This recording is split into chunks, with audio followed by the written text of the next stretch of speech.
Media का जिस पे अधिकांश समय ध्यान होता है, और मुझे लगता है कई बार लोग इस तरह की बेतुकी बातें इसलिए करते हैं। मैं तेजस्वी यादव जी के बारे में बात कर रही हूँ।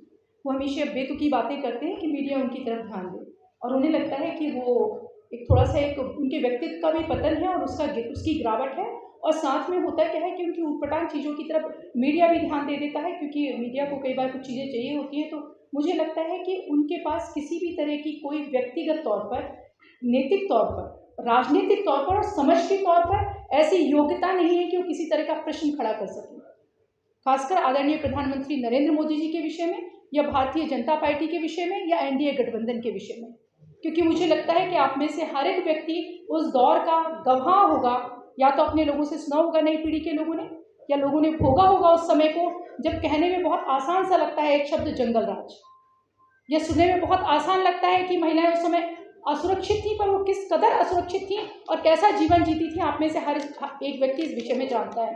तो मेरा आप लोगों से आग्रह है कि पत्रकार होने के अलावा एक बुद्धिजीवी, चेतन और जिम्मेदार देश के नागरिक होने के लिए भी आप लोग इस तरह के व्यक्ति जो हैं, तेजस्वी जी जो हैं, उनके बेतुके और अनर्गल बयानों पर ध्यान देने की बजाय मुझे लगता है उनसे प्रश्न पूछने की आवश्यकता है। उनसे ये प्रश्न पूछने की आवश्यकता है कि क्या उन्हें कोई नैतिक अधिकार है कि वो किसी भी विषय पर बोल सकें। राजनीति से इतर बात करते हैं, क्या व्यक्ति के तौर पर उन्हें कोई नैतिक अधिकार है, वो बोल सकते हैं। इतने बुद्धिजीवी और कर्मठ पत्रकार यहाँ बैठे हुए हैं, और आप में से हर एक जानता है कि बिहार उर्वरता की, कर्मठता की और प्रतिभा की भूमि है। जहां का व्यवसाय आईएएस, पीसीएस और डॉक्टर होने चाहिए थे, उनके पिताजी के समय में जहां अपहरण एक उद्योग बना दिया गया था और रंगदारी, वो व्यक्ति बात करेगा। मैं उनसे पूछना चाहती हूँ कि उनके पिता के और उनकी माताजी के समय में कितनी महिलाएं सुरक्षित थीं।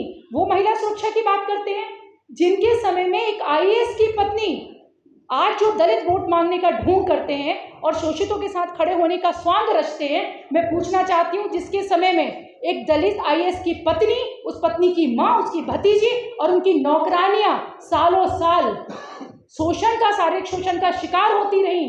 मैं आईएएस शब्द का इस्तेमाल कर रही हूँ, जो बनना बिहार के लोगों का सपना होता है, देश के युवा का सपना होता है।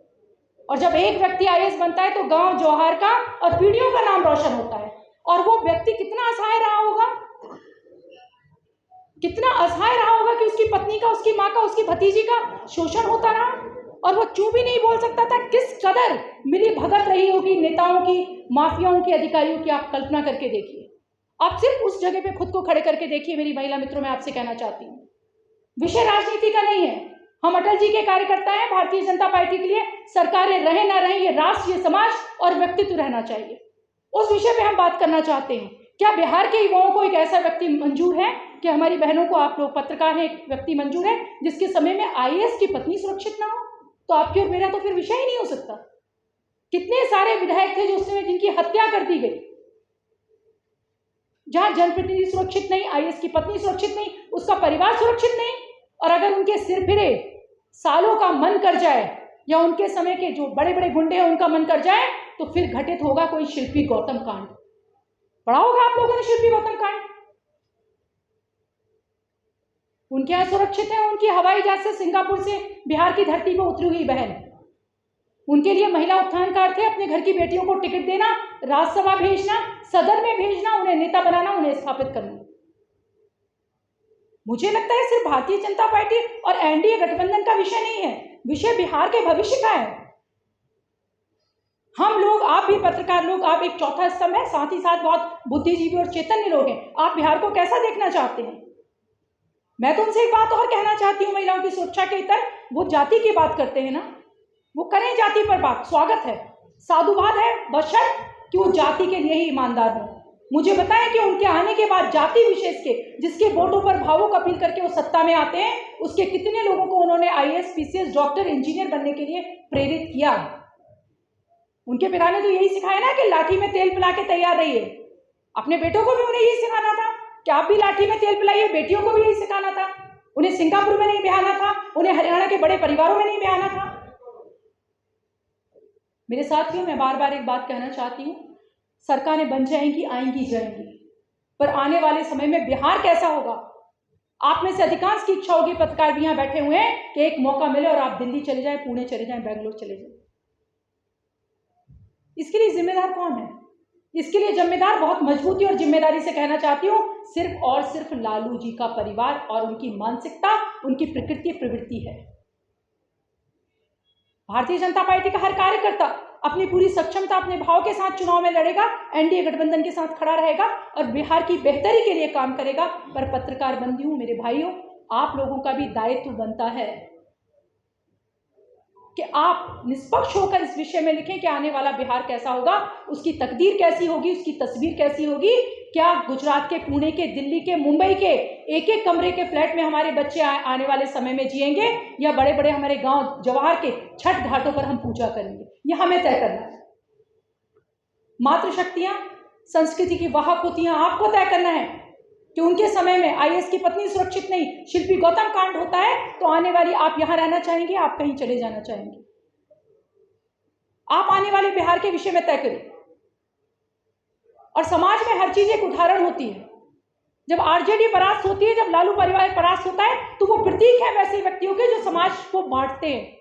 और ऐसे बांटने और तोड़ने वाले लोगों को परास्त होना ही चाहिए समाज के निर्माण के लिए और राष्ट्र के निर्माण के लिए।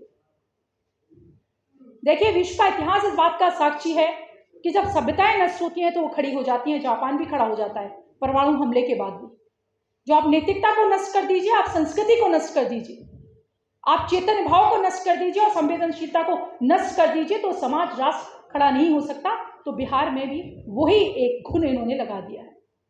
वो फिर आएंगे, उन्हें पता है कि मैं एक भावुक अपील करूंगा, मैं नवरात्रि के पहले दिन, इतना ना समझ मत समझिए कि वो इतने ना समझें कि उन्हें नहीं पता कि अगर मैं मछली दिखा रहा हूं उसका अर्थ क्या है। नवरात्रि के पहले दिन अगर वो मछली दिखा रहे हैं, उन्हें उसका अर्थ पता है।